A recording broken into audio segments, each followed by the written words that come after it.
Hey golfers, welcome to my putting channel. When you scour the YouTube archives, there's certainly a few different views and theories on how the putter should be accelerated during the stroke. In this video, I'm going to share with you my opinion on perhaps the theoretical ideal and then the possible implications on a few things, face control, strike, etc., that poor acceleration may have. So watch this video to find out how you perhaps should be accelerating the putter.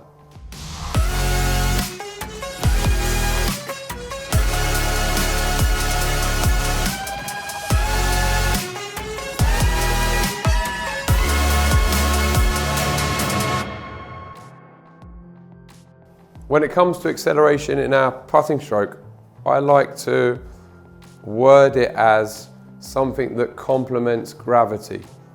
So when you think of a pendulum, when a pendulum is swinging, at the top of the swing is where there is the most acceleration. And at the bottom of the swing, there is no acceleration, right? The pendulum, or the putter in this case, is moving at a constant speed. And then as it swings up, it decelerates. And we ideally want a similar thing for our putting stroke. So different to a pendulum, we start the putting stroke from the bottom, right? So we have to apply acceleration in our backstroke to get it started. What I want to see generally is a fairly equal amount of acceleration or force being applied by me at 3 points in the stroke. So that's the start of the backstroke, the transition from backstroke to downstroke, and then the follow through. So here to start it, here in the transition, and then here to gently decelerate it. So to reiterate the point of the pendulum, I want you to try and see that the most acceleration that you're applying to the putter is in the transition. Then you gradually decrease this smoothly to impact where there's little or no acceleration. And then in the follow through, you're gently or smoothly applying force in this direction to stabilize and decelerate the putter. And this will result, if I'm applying equal amounts of acceleration here, here, and here, it will result in a very equal stroke length ratio, backstroke to follow through. Okay, so I want to see pretty close. We see a lot of the great putters are close to this, 50-50 in terms of stroke length. And that's 50-50 for no other reason that the amount of acceleration that I'm applying at all points in the stroke is very smooth and very similar. Just a quick one, if you're watching this video, then it's likely you're looking to improve your putting. And if that's the case, I'd encourage you to visit my website, jjputting.com. There you're going to find more information about me, the in-person lessons I do, the online lessons that I do, and the projects that I'm working on to help golfers around the world. So visit the website, jjputting, to find out more. So I'd like to share a couple of drills and feels that you can have to try and produce this.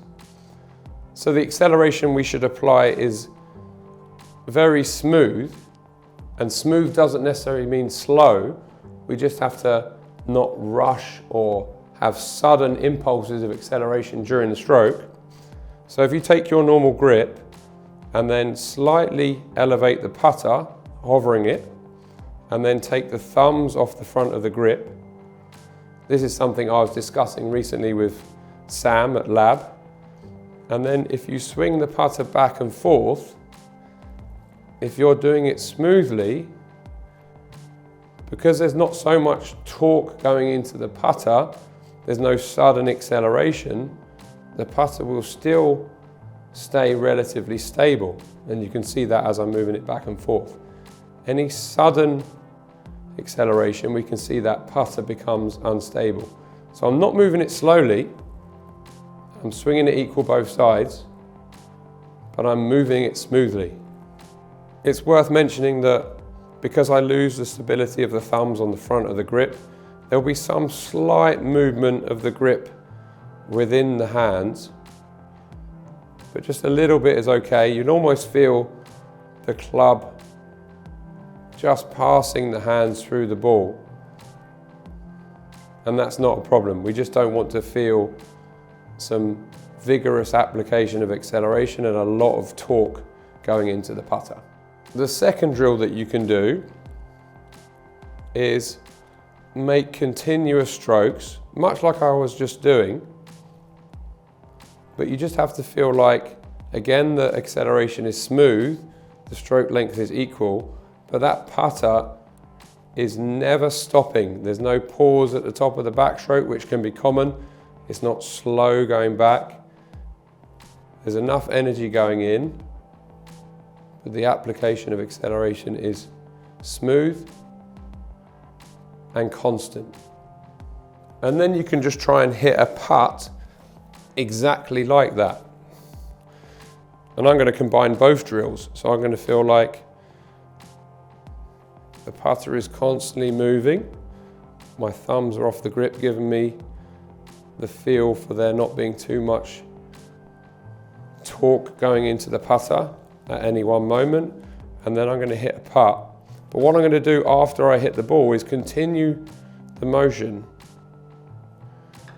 which enables me to feel that deceleration in the follow through to bring it back down again.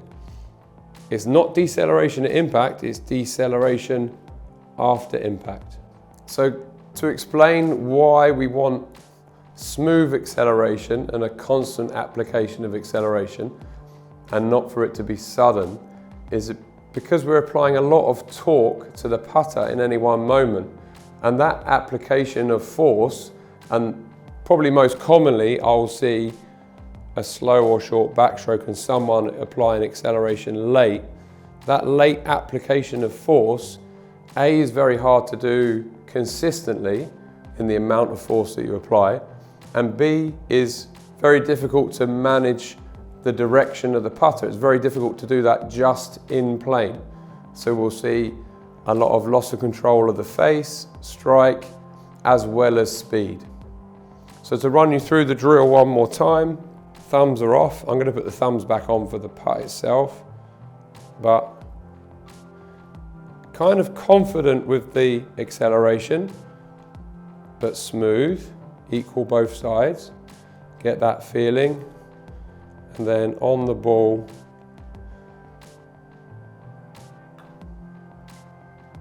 try and apply the same acceleration as I did in my practice. Hopefully it's going to help you gain control of the putter a little bit more, almost losing control to gain control. You're going to strike it better, have more control of the face, and your putts are going to come off with more consistent speed.